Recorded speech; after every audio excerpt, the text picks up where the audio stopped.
De mars 2021 à février 2022, la Tanzanie a obtenu des investissements d'un montant de 8,1 milliards de dollars pour 294 projets. Selon le gouvernement tanzanien, ces engagements économiques devraient conduire à la création de 62 301 emplois. Depuis l'arrivée au pouvoir de la présidente Samia Suluhu Hassan, la Tanzanie a reformé sa législation sur les incitations à l'investissement.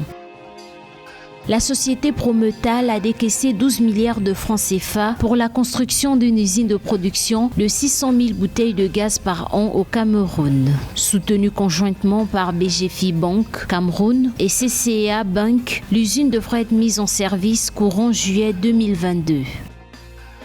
L'Ouganda va bénéficier d'un financement de 125 millions de dollars du Fonds monétaire international FMI. L'accord de facilité élargie de crédit porte sur un programme qui vise à soutenir sur le court terme la réponse à la pandémie de Covid-19 et à stimuler une croissance plus inclusive.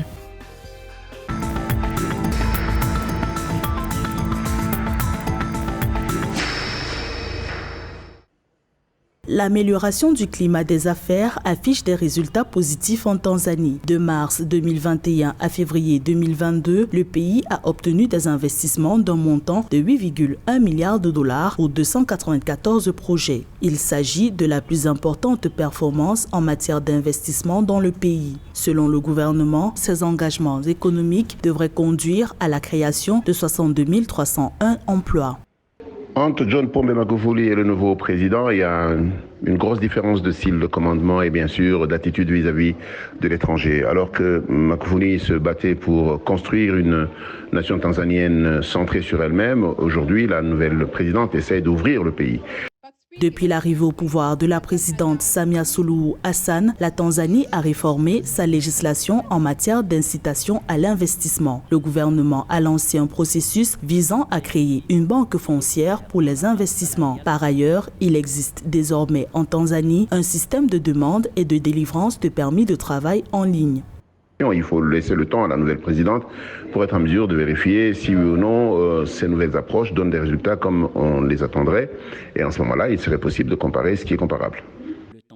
La Tanzanie mise sur ses atouts pour attirer davantage d'investisseurs. Le pays dispose d'un gisement d'1,5 milliard de mètres cubes d'hélium, construit le port de Bagamoyo à 11 milliards de dollars et la route de 34 km entre Bagamoyo et Mlandizi, reliant le port au réseau ferroviaire interne de la Tanzanie.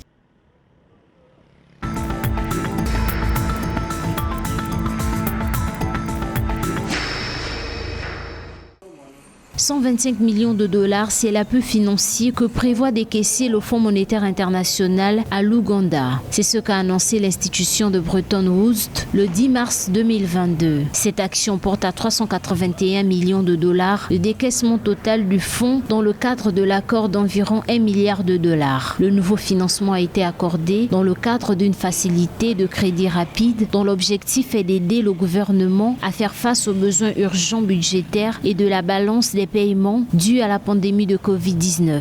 Il permettra également de répondre à l'augmentation indispensable des dépenses de santé, de protection sociale et d'investissement pour soutenir la reprise économique de l'Ouganda.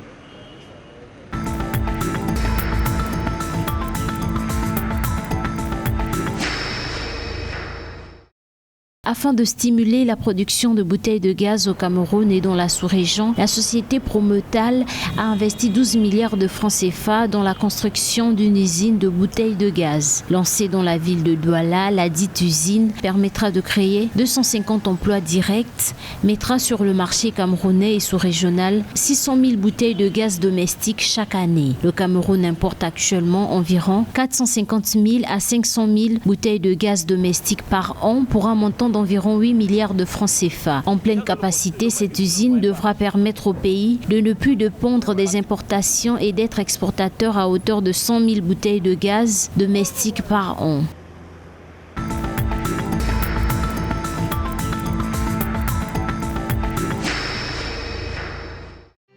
La fondation Tony Elumelu a offert $5 000 et des accompagnements non financiers aux jeunes et femmes du continent. Un communiqué de la United Bank for Africa UBA a relayé l'information. Au total, 4 949 entrepreneurs de toute l'Afrique ont été sélectionnés pour son programme d'entrepreneuriat 2022. Elle appelle ainsi les entrepreneurs africains des 54 pays du continent ayant des idées d'affaires ou des entreprises existantes de moins de 5 ans à postuler pour bénéficier des opportunités offertes dans le cadre du programme. Selon le communiqué de UBA, la fondation Tony Elumelu a versé $24,75 millions à 5 000 entrepreneurs africains à travers l'Afrique pour son programme d'entrepreneuriat 2021.